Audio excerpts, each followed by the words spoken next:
Hello and welcome back to another episode of Spread Some Magic 1928. Today you're getting two recipes. One is going to be a quick whipped cream, Starbucks style, and the second is going to be a crème pâtisserie, cream pat is what I've heard on like the baking shows, or pastry cream. So first let's get started. Homemade whipped cream is amazing. And there it goes. So Starbucks uses 8 pumps of vanilla, or they used to. I haven't worked for the company for quite a long time. So we're gonna put 8 tablespoons of vanilla syrup in there. 4, 5, 6. I know it sounds like a lot, but it works out. There's still a little bit left. And then put the whipping cream to the fill line. Now the fill line's on the outside. So I generally put my finger here and kind of look in. And when it seems to be about there, it's a little below, but we're good. Put the lid on. Now,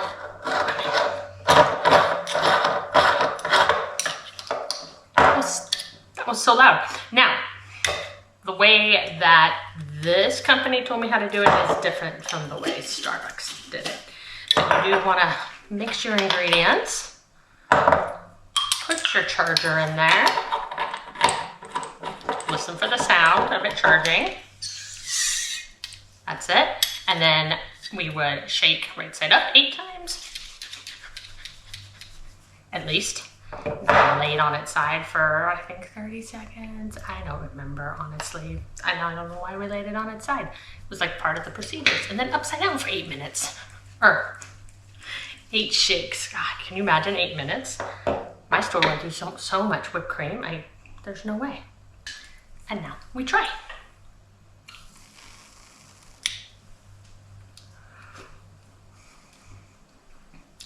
Delicious. Probably didn't need 8 tablespoons. I'm still messing with it, but I don't know. That's really, really good. Oops, it's leaking out. Better put it this way. All right, give me just a minute. I'll be back to go over crème pâtissière. I just used all my heavy cream. I gotta go get more. All right, so I've never made pastry cream before, so we're gonna do this together for the first time. I'm definitely consulting my notes. To a bowl with 5 egg yolks, you're gonna add 1 cup of milk and 1 cup of heavy cream. I think you can freeze egg whites. I know you can use them for meringues. I use them in my morning scramble. So I just put the egg whites in like a little Tupperware and put it in the fridge and measure out what I need. And then the beginning of this is similar to making eggnog, which I'm so excited to do with you soon. There we go. So we are going to cream these two. We're going to whisk them together, and you may notice I don't have my Disney whisk. I find silicone whisks are good, and they have their place. But for something like this, which needs to be done more vigorously, I like a sturdy metal whisk. So we just whisk till we know all the egg yolks are broken up, which is why I like glass containers, and everything is thoroughly mixed. Okay, to a medium saucepan, we are going to add 2/3 cup sugar, 1/4 teaspoon table salt, 3 tablespoons cornstarch. Okay, once you have your dry ingredients, you want to mix them together. That way they become like fully incorporated, especially that cornstarch, because that's like our thickening agent, although it is making it quite poofy. And then we are going to, before we put it on heat, we are going to slowly whisk in our egg mixture here.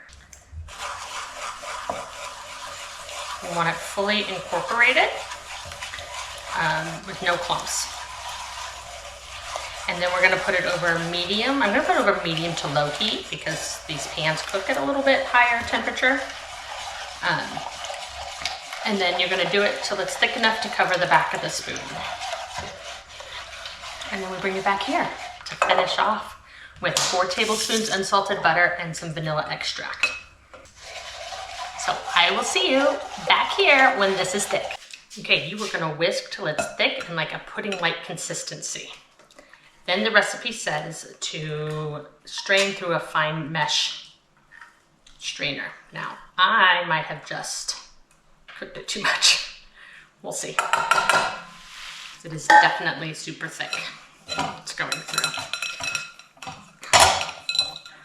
Once it's through the strainer, we're gonna add our butter 1 cube at a time. Each cube represents 1 tablespoon of unsalted butter, stirring until melted. Just a few notes while I stir this in. There it is. You don't want to cook it too high to try to speed along the process because you'll curdle your eggs, and we're not getting scrambled eggs here. We want pastry cream. And second, it wants you to whisk consistently. I'm sure there's something to do with aerating it and there's science behind it, but also so your eggs don't cook and you have scrambled eggs, which is why you would never ask for an eggnog latte extra hot, because you don't want to scramble the eggs. I'm so excited to make eggnog with you.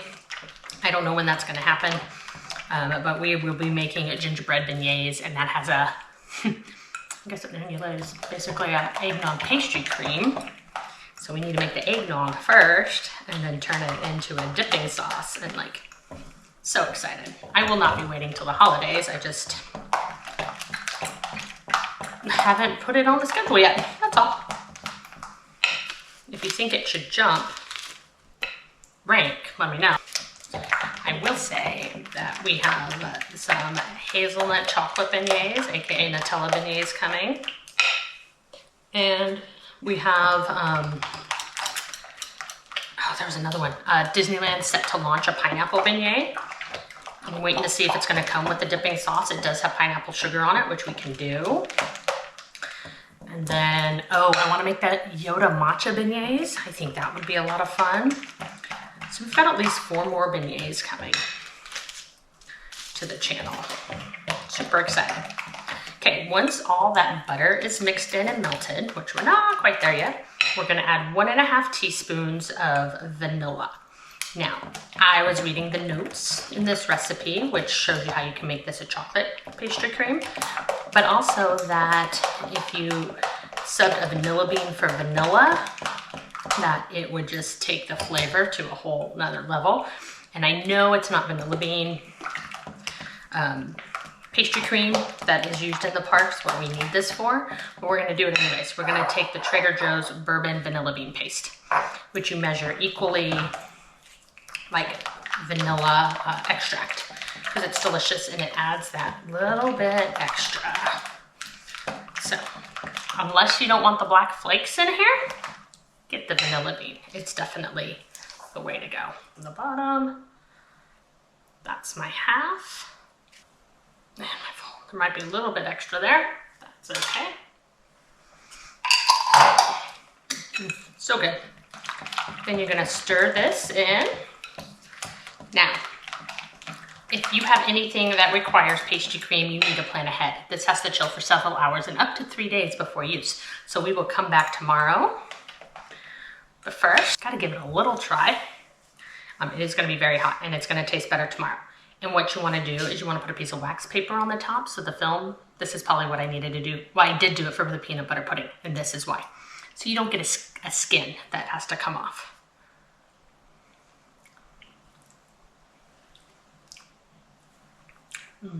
That's gonna be so good. Oh my goodness. All right. Crème, I don't know, I don't speak French. Crème Pâtissière, cream pat, or pastry cream. All right, our pastry cream is ready. So I'm gonna stir it and then give it a try. Oh my gosh, it looks so good. It's got like a pudding consistency, and you can see all the little vanilla bean flecks in it. Cheers.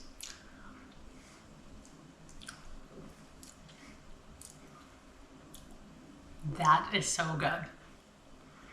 That was worth the effort, hands down, separating the eggs, tempering. And I went really quick from milk to this consistency, but this is definitely worth it. And if you have a recipe that calls for pastry cream, I would try it. I'm gonna go look for more recipes that uses pastry cream because this is so good. Anyhow, thanks for stopping by today. Be sure to like, follow, and subscribe, and spread some magic wherever you are. Until next time.